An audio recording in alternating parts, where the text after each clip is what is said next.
Hi, this is Susan Lazier, and I am doing this video for my textiles class at San Diego Mesa College.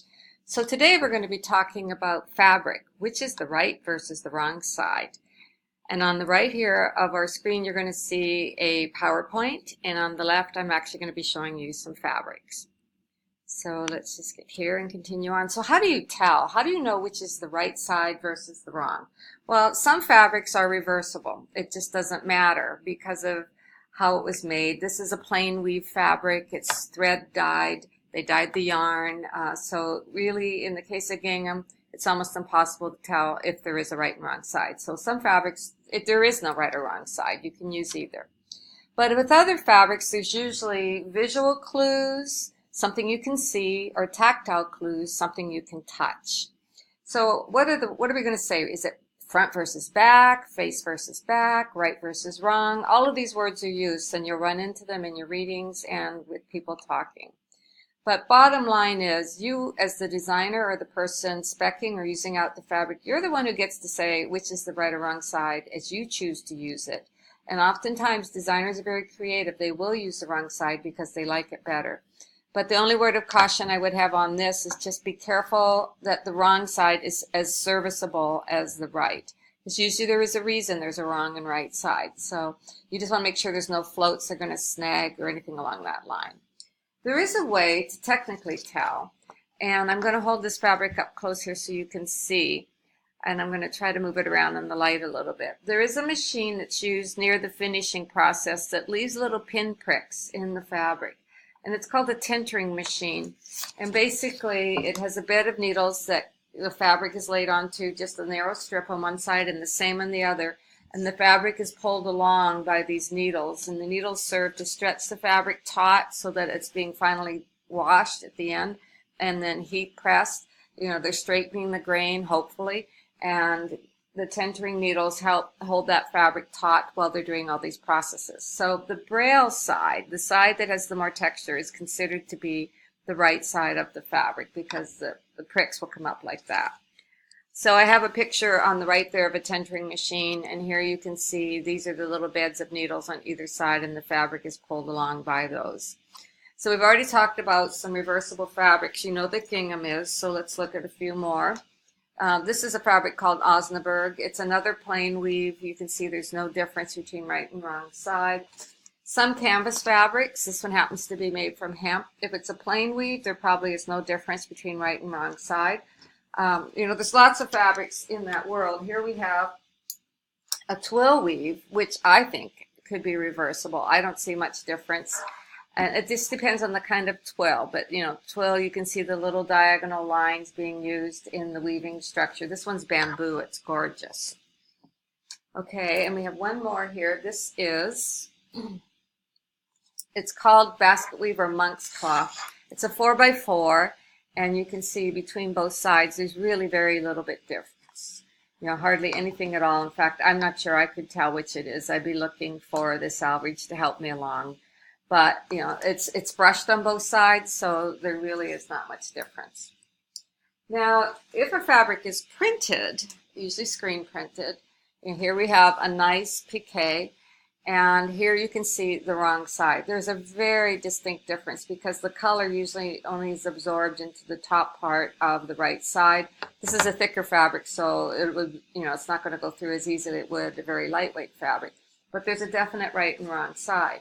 Here we have another, what looks to be a print, but this is a jacquard shirting fabric, but look at the wrong side.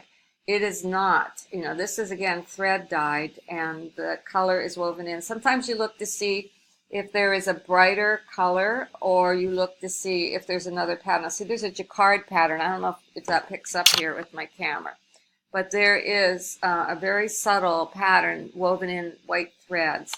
And it's much more obvious on this side here, so that would make this be the right side.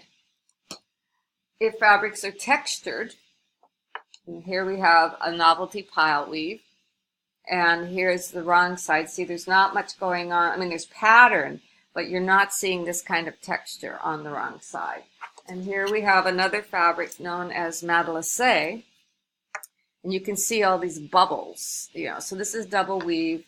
but on the wrong side, it's fairly flat. There's still a pattern, but the texture is why they made this fabric. So there's a definite right side to that. If there is a distinct weave, certain fabrics have a distinct weave. This kind of falls into textured and distinct weaves. This is a fabric that's in the Matelassé family. It's a novelty jacquard, but I don't know if you can see the back side just doesn't have the blisters that the front side does. So I'm talking about these blisters here. Some designers might choose this side because they just like it better. And here we have sort of a distinct weave in this fabric called Novelty Eyelash. And so you can see they've actually snipped a float here and then brushed it to get the eyelash, but that doesn't appear on the wrong side. Now if we have a pile surface, here we have, this is a variant of velvet. So this was made with a velvet, and velvet has a very plush pile. Okay, so there's a third set of yarns that makes a pile. But in this case, they screen printed probably an acid onto the fabric so that depending on whether the pile was cellulose or if it's rayon or if the pile was silk, it will depend on what they put on. But this fabric's made with two different fibers with the knowledge that one of them will be burned away. And so that's what Devori is. They've removed part of the pile by basically burning it away. So it was an acid gel in this case. And then here we have a fabric that has a pile surface, but this one's kind of unique. This is French terry, and typically the pile is on the front, but French terry, usually they put the pile, I'll just hold it up there so you can see, on the back because it's used for sweatpants and sweat tops, and it just keeps you super comfortable. These would snag with lots of use, so it's better to have that on the inside to keep you warm and then have the nice flat surface for the right side of your fabric, and then this would be considered to be the wrong side in the case of French terry. Other cloths, not necessarily so, if the fabric's brushed. So here we have a suiting fabric, and this is wool, silk, and cotton, and I'm feeling both sides, and this is the softest side here, and this is the less soft side. So in this case, this one's on its terry or wrong, because I think the brush side is this. But again, the designer has the say. So if what you want is a little more of the pattern, you would call this the right side. If you want more of the fuzzy surface, you would call this the right side. So if the fabric has a woven pattern in it, so here we have something called Movie Magic. It's a jacquard weave, and we have two very famous people there. But if you look at the wrong side, everything is somewhat in reverse. So the pattern is going to denote the right side. And the same is true of this novelty weave. You can see, how the gorgeous pattern that's here, but I'm going to flip it over, and it's pretty flat and just sort of a black and dark wine color on the back, a little bit of purple there. If the fabric is shiny, usually if it's going to be shiny, they want it to be shiny. Now this is a crepe back satin, so this is a little bit unique. So the right side is the shiny side. And the back side in this case is a crepe yarn, and so it's not shiny at all. But this is actually a great satin to sew with because it's not as slippery. And actually here you can see